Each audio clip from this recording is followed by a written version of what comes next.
day, Blue Spruce Book Club members. I have a little friend with me now because I don't have you with me. I have my little friend with me. Say hi, Freddie. Hi. Anyway, we have a Blue Spruce song before we start any of our books. We have a Blue Spruce song that we're going to sing, and then we will continue with our stories. Notice blue and blue for Blue Spruce.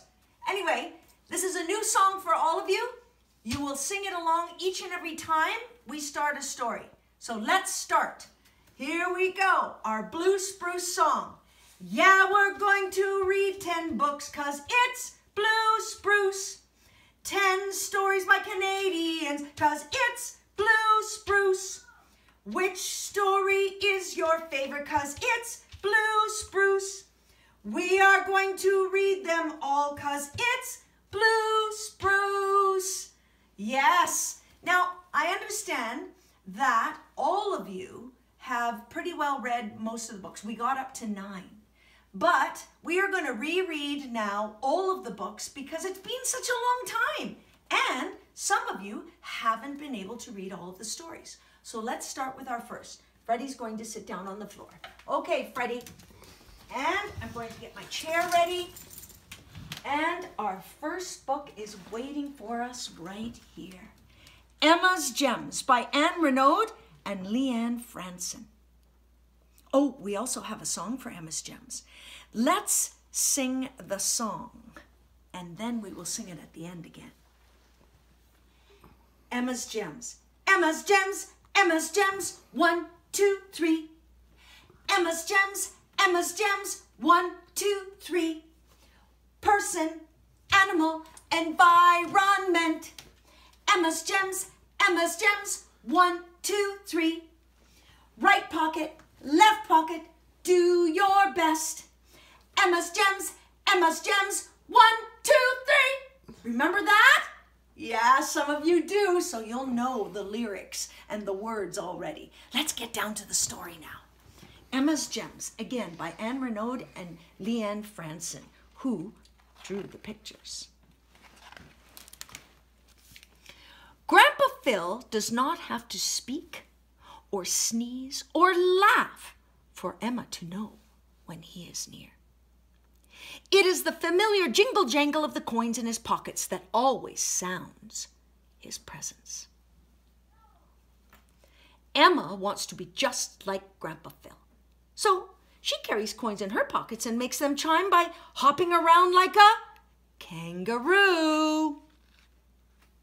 Emma is always in a good mood when her grandfather comes to visit, but not today. You see how grumpy she is there? Today, Emma is a grump. Mother made her share her puzzles with her brother Zachary, and Emma does not like sharing with anyone at any time. Uh-oh, I hope that's not like you. Your mom tells me you're in a grizzly mood, says Grandpa Phil. Why don't we take a walk around the neighborhood? It might make you feel better.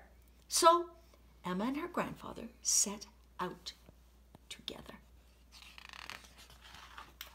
When Emma and Grandpa Phil reach the grocery store, they notice a man in tattered clothing and worn-out shoes sitting on the ground. Looks like he has a dog with him, too. As they near him, Grandpa Phil slips his hand into his pocket, and he bends down in front of the sad-looking man and places his coins in his palm. I think you may have dropped these, Grandpa Phil says softly. Next, Emma watches her grandfather take a small stone from his right pocket and drop it into his left pocket. Then the two continue on their way. When Emma and Grandpa Phil reach the park, they sit on a bench and giggle at the squirrels scampering in the trees. Just as they are about to move on, Grandpa Phil kneels down and gently turns over a beetle that is on its back, struggling to right itself. There you go, little fellow, he says as he sets the beetle back onto its feet. When Emma watches her grandfather take another small stone from his right pocket and drop it into his left, then they continue on their way. When and Grandpa Phil reach the playground, they play hide and seek in the maze of tunnels. Then they leave their handprints and footprints in the giant sandbox. As they are about to move on, Grandpa Phil picks up the empty bottles and cans that litter the ground and deposits them into the recycling bin. Next, Emma watches her grandfather take a third small stone from his right pocket and drop it into his left pocket. What is that all about? Why do you carry stones in your pockets? Emma asks finally, crinkling her eyebrows. Oh, but these are no ordinary stones. These are my generosity gems, says Grandpa Phil, as he slips his hand into his pocket and pulls out all 3 stones. My gems remind me that every day brings new opportunities to do things for others. The gray one reminds me to share with a person. The brown one reminds me to help an animal. And the white one, well, that reminds me to take care of the environment.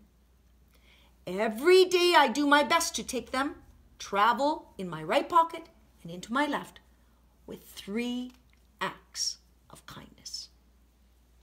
Wow. When they return home, Emma goes to her bedroom to get her treasure box where she keeps her bead collection. After choosing a purple, a pink, and a green bead, she drops them into her right pocket of her overalls. First, Emma walks around her house and turns off all the lights that do not need to be on. Plop goes the pink bead into her left pocket. So the pink bead for Emma is helping the what? Environment. Remember how you say that word too, not environment, environment. Good, excellent. Next, Emma cleans Jellybean's litter box without even being asked. Plop goes the purple bead into her left pocket. So the purple bead represents, what is it? Animals. Being kind to animals. So she's done 2 already, the environment and animals. Let's see what's next. Finally, Emma places her favorite teddy bear on her brother's pillow. Remember, she didn't want to share with her brother, and now look. Plop goes the green bead into her left pocket. That means she helped somebody. That night before bed, Emma drops a few more coins in her pocket so she can make them chime by hopping around like a kangaroo. Then she slips her 3 generosity gems back into her right pocket. Now she is ready for tomorrow, just like Grandpa Phil. Emma's gems, the moments Emma shares with Grandpa Phil, are always filled with beautiful discoveries. That is because her grandfather knows so much, and he even knows how to change ordinary stones into precious gems. Oh, what a lovely story. Now, I have my gems too. I'm going to go into my right pocket and I'm going to show you my gems. And, you know, gems don't have to be beads or real gems or stones. They can be anything small that can fit into your pocket that would represent a person, an animal, and the environment. For me, I picked these little pins. So, today, I'm going to say I did something nice by reading a story to you, all of you. So I'm going to take my happy face and put it into my left pocket and put my other beads into my right. Fun. Let's sing the song again before we exit, before we say goodbye. Here we go. Emma's gems, Emma's gems. 1, 2, 3. Emma's gems, Emma's gems. 1, 2, 3. Person, animal, environment. Emma's gems, Emma's gems. 1, 2, 3. Right pocket, left pocket, do your best. Emma's gems, Emma's gems. 1, 2, 3. All right, everyone. everyone. Thank you so much for spending time today. This is our first book. We will be back with our second next week. Stay tuned. Bye, Blue Spruce members.